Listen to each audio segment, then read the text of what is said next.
Bonjour, je m'appelle Jean-Max Méjean et je vous propose aujourd'hui une petite promenade dans l'univers du cinéma. Mais je vous rassure tout de suite, il ne s'agit pas de parler d'une question philosophique ou cinématographique. Non, je vous propose de découvrir la librairie du cinéma du Panthéon et de rencontrer Olivier Pourriol, qui nous attend d'ailleurs.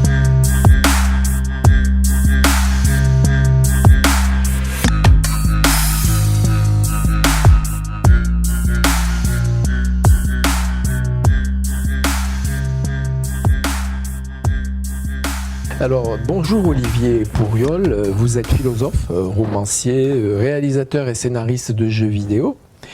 Vous êtes à l'origine de Cinéphilo, au MK2 Bibliothèque.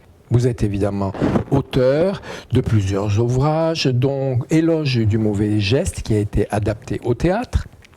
Cinéphilo, les plus belles questions de philosophie sur grand écran, et également un roman policier, un polar, Une fille, un flingue, hein, c'est ça? C'est ça.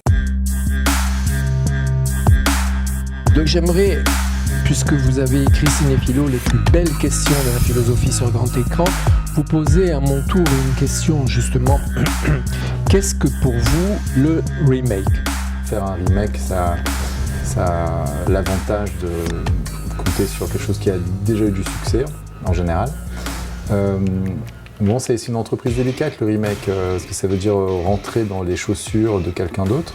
Ça peut avoir du sens quand c'est à une très très longue distance, c'est-à-dire quand il y a vraiment des dizaines d'années d'écart, 50 ans, 60 ans, là, je trouve que le remake a son sens, a sa beauté. Il y a l'idée de rendre disponible pour un public comment dire, contemporain des belles histoires disparues, parce que hélas le cinéma...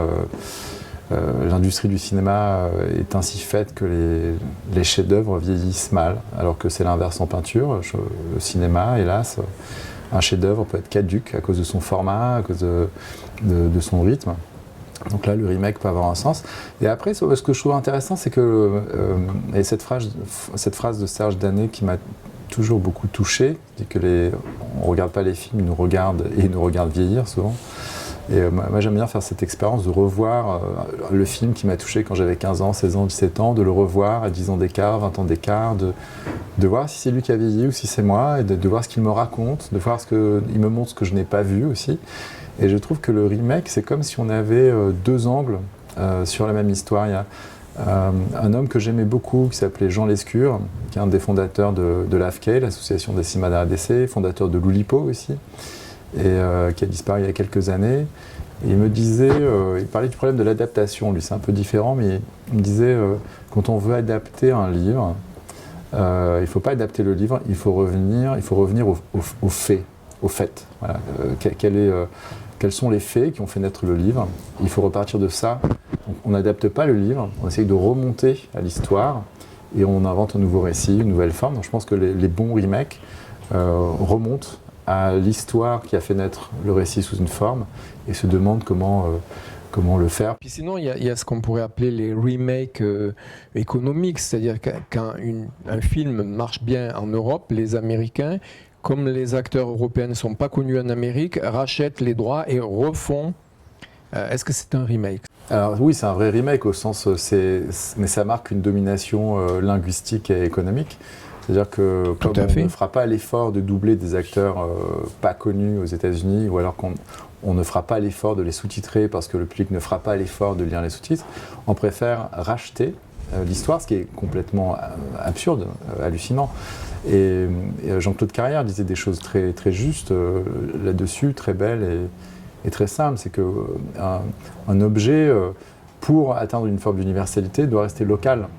Donc ça n'a pas de sens de faire un remake en anglais d'un film qui serait européen, en anglais-américain je veux dire, d'un film qui serait... voilà, il faut faire l'effort de le sous-titrer, il faut faire l'effort de le voir dans son identité d'origine. Vous pensez que c'est une question de traduction? Moi je pensais que c'était une question d'acteurs que le public américain n'irait pas voir. Par exemple, 3 hommes et un couffin de Colin Serrault. Ils ont racheté les droits et l'ont retourné. Et je ne l'ai pas vu à la version américaine.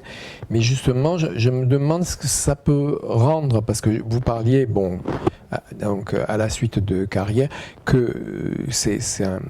Comment dire, c'est un scénario typiquement français. 3 hommes et un couffin. Je vois pas ce que ça peut... Ça perd tout son charme, ça perd tout son sens. Et ça s'inscrit dans une politique de studio. C'est-à-dire que le problème des studios, c'est d'avoir des scripts, des scénarios. Et l'idée que le cinéma européen leur offre des scénarios qui ont fait leurs preuves, parce qu'ils sont passés au moins une fois, ils ont passé au moins une fois l'épreuve de la production et du grand écran, fait que ça leur donne une idée quand ils n'en ont pas. En fait, c'est plutôt un signe de pauvreté. Après, il y a l'admiration. Je sais que Soderbergh, par admiration pour Tarkovsky, a fait un remake de Solaris. Et c'est très intéressant de voir les deux, parce qu'on voit qu'il y a quelque chose de profond. Il y a une mélancolie vraiment désespérée chez Tarkovsky qui rend ce film sublime. Et qui devient autre chose chez Soderbergh. Il y a aussi de la mélancolie, mais qui est traitée presque sur le plan de la pathologie. Et j'ai bien aimé le film de Soderbergh. Il se trouve que dans l'ordre, je l'ai vu en premier.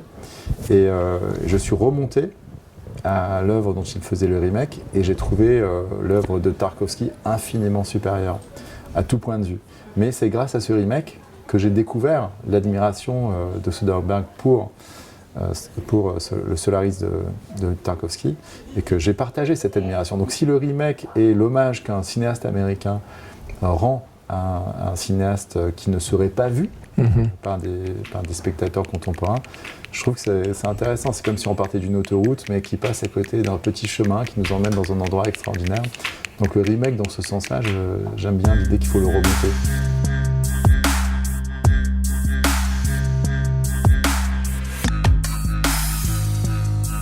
Donc maintenant, je vous invite à tirer un petit papier dans ce bocal et de répondre à la question, parce qu'il y en a une dizaine. Rendre hommage à un film culte, est-ce un remake ? Bon. Vous avez aussi en partie répondu. Hein. Alors, je suis en train de lire les mémoires de Samuel Fuller, le troisième visage, il appelait ça, qui serait notre vrai visage, celui qu'on ne partage vraiment avec personne. Et il parle d'une expérience qu'il a faite avec sa femme. Ils sont allés voir Danse avec les loups à Paris.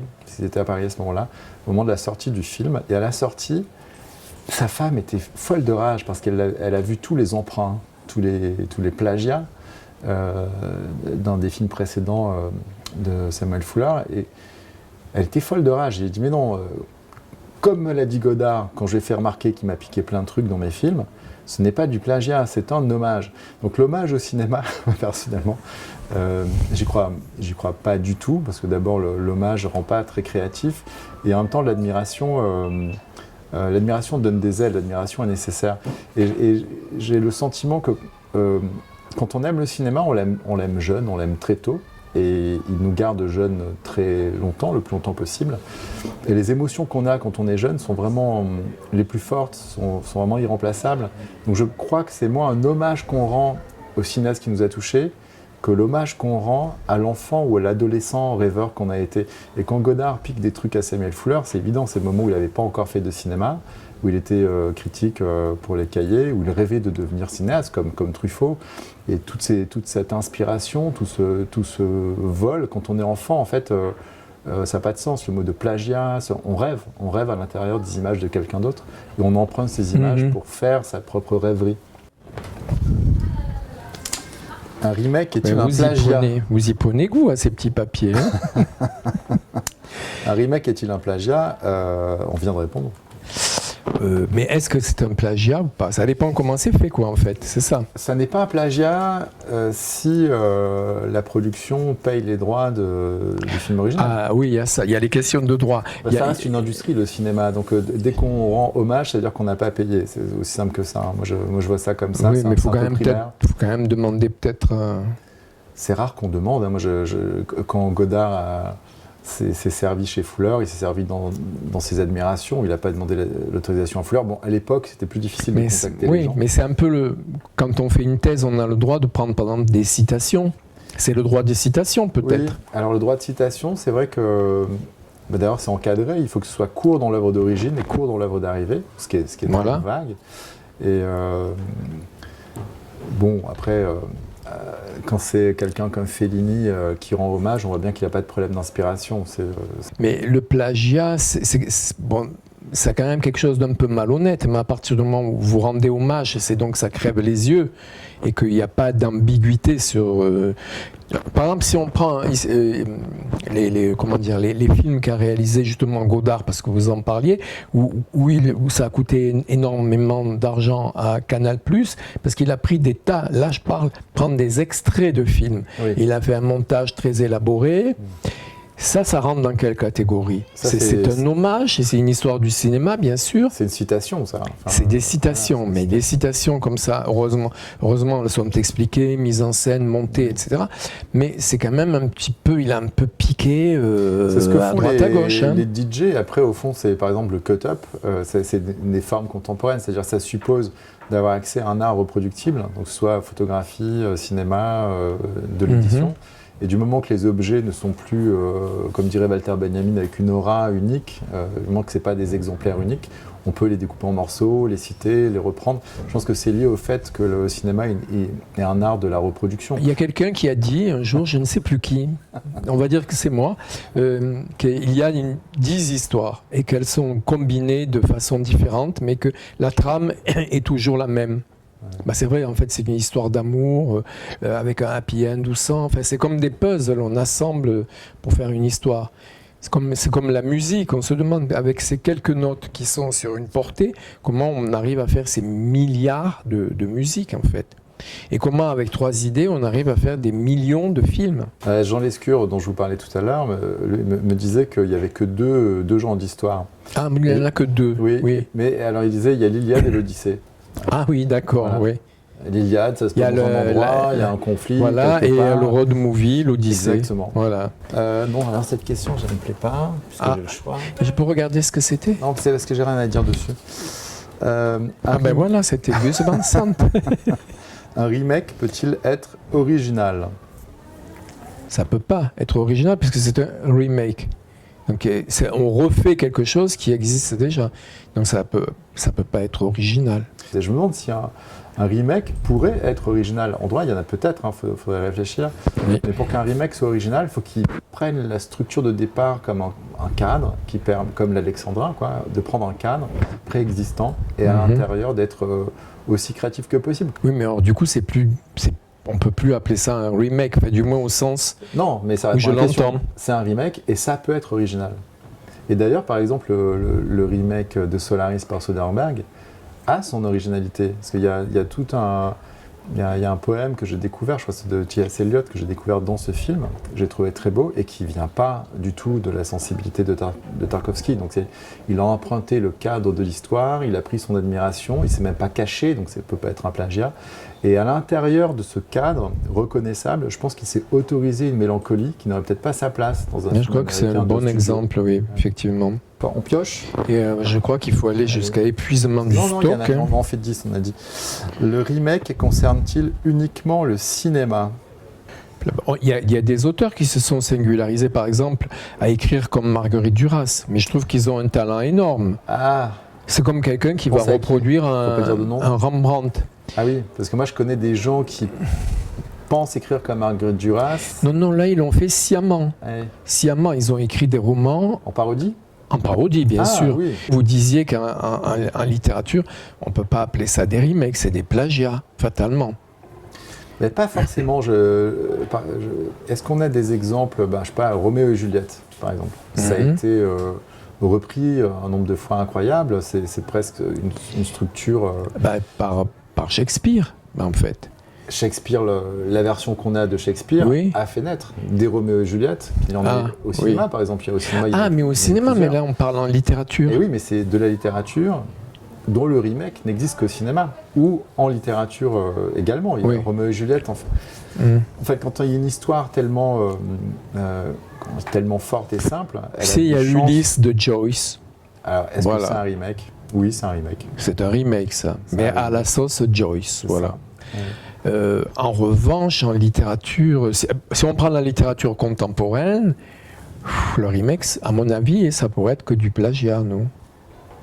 Je sais pas, je pense que des livres comme Le Père Goriot, par exemple, c'est-à-dire, c'est quoi le remake? Est-ce que c'est reprendre l'histoire et la raconter en l'adaptant dans un autre univers? Si c'est le cas, il y a beaucoup de remakes. C'est-à-dire qu'on repart d'une histoire ou d'un mythe et on s'en sert pour, en changeant l'environnement, ça peut fonctionner. Après, en peinture, par exemple, on peut réfléchir à tous les arts, mais en peinture, c'est quoi le plus grand remake? C'est peut-être la crucifixion. C'est de la peinture religieuse. L'idée de la peinture religieuse, c'est que, au fond, c'est une peinture sans auteur. Ce qui compte, c'est le sujet, moins que son interprétation. Et à travers ce thème obligatoire, on peut montrer un peu d'originalité, un peu dans le détail, mais on s'efface devant ce qu'il y a à transmettre. Donc c'est assez intéressant. C'est l'idée de remake ou de copie ou d'interprétation aussi. D'interprétation, mais où l'interprète n'arrive pas à épuiser son sujet, en fait. Et l'a mis en sourdine.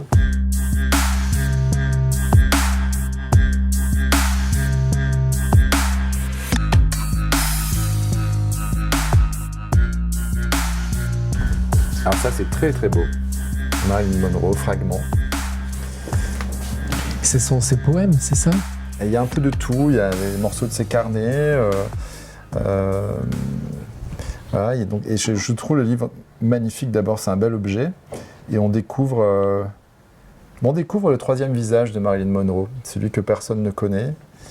Et c'est pas simplement ses doutes, c'est vraiment une poésie en anglais. Parce que je trouve extraordinaire, c'est qu'ils ont gardé ses ratures dans ce livre. Et que ces ratures en disent presque autant que ce qu'elle écrit. Voilà. Et puis ils ont gardé aussi la disposition. Là, on voit un peu comme ça les mots qui sont barrés, ceux qui sont gardés, ceux qui sont incertains. Et c'est très très beau.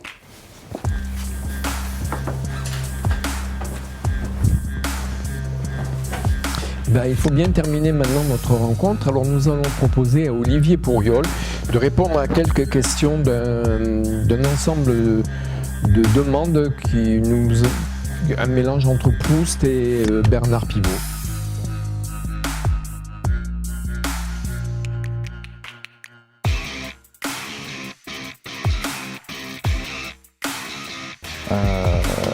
Le fanfaron de Dino Risi.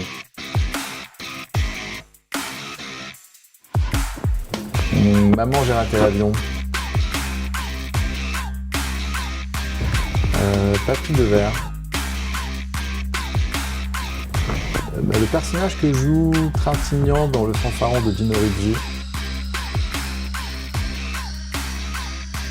Ennio Morricone était une fois en Amérique. Vous pouvez le chanter? Non.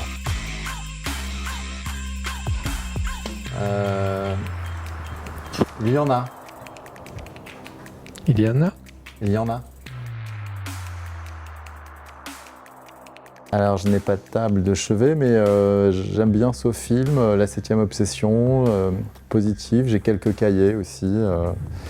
Mais plus je lis sur le cinéma, plus j'aime lire les autobiographies de réalisateurs. Claudia.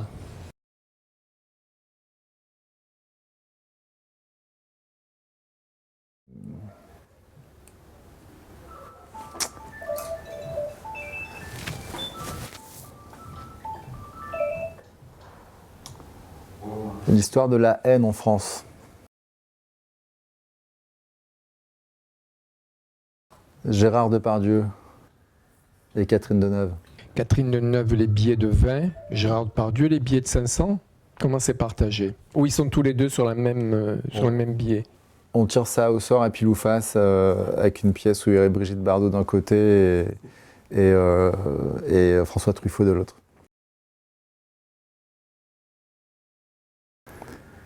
J'étais né quand même après, donc je ne peux pas en être nostalgique, mais je suis nostalgique de la télé en noir et blanc de mes parents sur laquelle je voyais des films dont j'ignore encore s'ils étaient en couleur ou pas. Et le premier film qui m'a vraiment bouleversé, c'était Z de Costa Gavras. Et quelqu'un m'a soutenu il n'y a pas longtemps qu'il est en couleur, je ne le crois pas.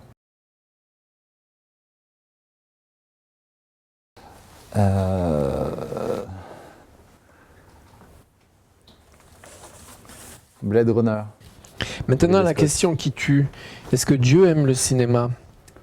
Dieu, quand même, le premier producteur. En tout cas, alors le problème, c'est que maintenant, il a des studios concurrents. Et je pense qu'il aime le cinéma parce que c'est le seul endroit où il ne sait pas comment ça finit. Alors, actualité, disons future. Là, je suis en train de finir le scénario d'une bande dessinée sur Socrate qui sortira au mois de septembre 2022 aux éditions des Arènes. Et j'ai coécrit un film qui s'appelle Pour la France de Rachid Ami qui va sortir dans les mois qui viennent et dont le tournage vient de se terminer.